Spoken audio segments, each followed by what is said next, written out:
अरे आओ झालमुरी ले लो, ताजा ताजा गरम गरम झालमुरी ले लो, आओ रे भाई आओ झालमुरी खाओ। ऐसे चिल्लाते हुए एक आदमी पैदल जा रहा था। वो झालमुरी का सेटअप अपने गले में लटका कर चल रहा था। रास्ते में कोई रोका तो फटाफट झालमुरी बनाकर पेपर में लपेट कर देता था। वो बहुत स्वादिष्ट और सस्ता रहने से बहुत से लोग लेकर खाते थे। उसका नाम जिगर था। उसके माँ बाप बीवी बच्चे थे। उसकी कमाई से इतने बड़े परिवार की जरूरतों को पूरा नहीं कर पाता था। इससे वो बहुत दुखी होता था। उसी गांव के जंगल के पहाड़ी में एक गुफा थी। उस गुफा में डाकू महाराज अपने चेलों के साथ में रहता था।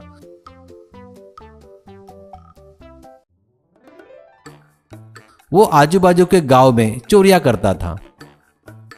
अमीरों के घर में घुसकर उनको डराकर धमकाकर पैसा सोना चोरता था।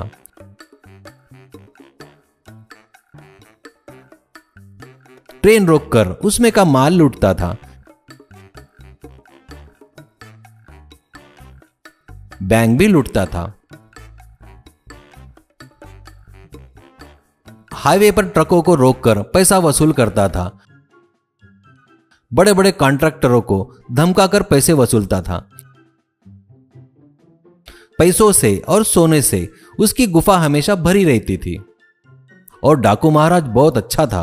वो गरीबों की हमेशा मदद करता था।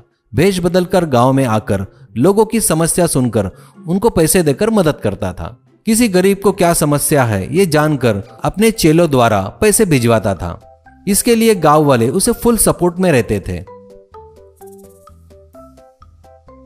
गांव के पुलिस वाले आकर उसका पता पूछते पर कोई भी उसका पता नहीं बताता था।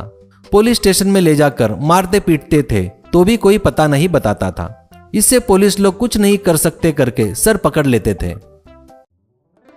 ऐसे ही चलते वक्त वहां एनकाउंटर स्पेशलिस्ट राठौड़ का ट्रांसफर होकर उस गांव में आता है।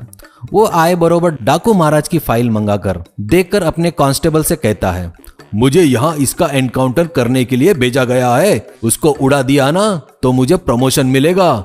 इसे पकड़ने का कोई रास्ता है तो बताओ भाई। ऐसा कहता है कांस्टेबल। सर इसको पकड़ना इतना आसान नहीं है सर। वो यहाँ के लोगों का भगवान है, इसलिए वो लोग उसका पता नहीं बताते। अगर इसको पकड़ना है तो बगैर गांव वाले की मदद से ही पकड़ना होगा सर। ऐसा कहता है राठौड़। ये जो लोग होते हैं ना पैसों के लालची होते हैं, इसलिए मेरे पास एक प्लान है। इसका पता बताने वाले को 1 करोड़ रुपए मिलेंगे बोले तो फटाफट बताएंगे।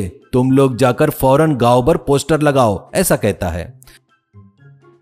ऐसे गांव भर पोस्टर लगाते हैं।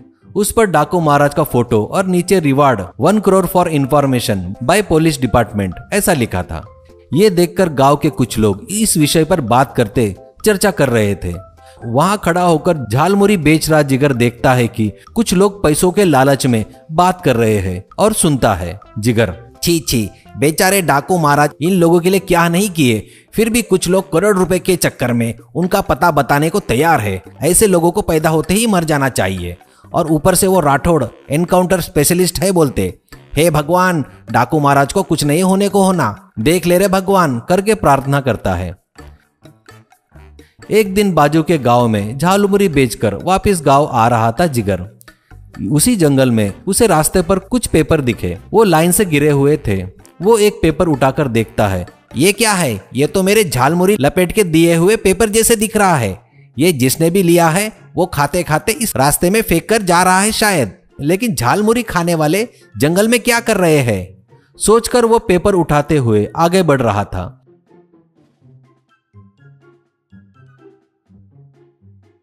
वैसे वो पेपर गुफा में भी गिरे थे। उन पेपर को उठाते उठाते गुफा के अंदर तक जाता है। वहां उसे बहुत सारा पैसा सोना दिखाई देता है। वो सब देखकर उसे बहुत आश्चर्य हो रहा था।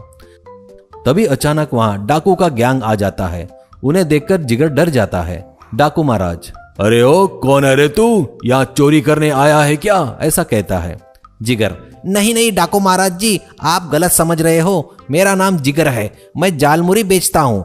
मैं जंगल के रास्ते जा रहा था तो मुझे ये मेरे झालमुरी के पेपर मिले। वो देखते हुए यहाँ तक आया हूँ। आप लोगों में से कोई मेरे पास से झालमुरी लेकर खाते हुए, पेपर फेंकते हुए यहाँ तक आया होगा। वो देखकर मैं आश्चर्य से पेपर चुनते हुए यहाँ तक आया हूँ। यकीन न हो तो मेरे हाथों में पेपर देखिए।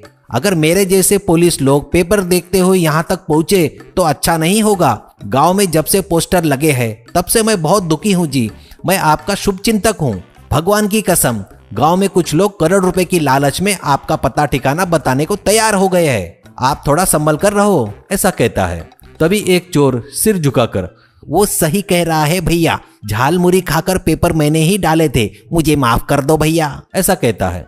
डाकू महाराज, शाबाश जिगर, तेरी ईमानदारी मुझे बहुत पसंद आई। तू पैसों के लालच में ना आकर मेरे बारे में अच्छा सोचा, इसलिए तुझे धन्यवाद। तेरे जैसे लोग ही होने चाहिए, इसलिए तुझे इनाम में 10 करोड़ देता हूं। ऐसा बोलकर 10 करोड़ देता है। वो पैसे लेकर जिगर उनको नमस्कार करता है और उन पैसों से बंगला गाड़ी लेकर खुशी से जिंदगी जीता है।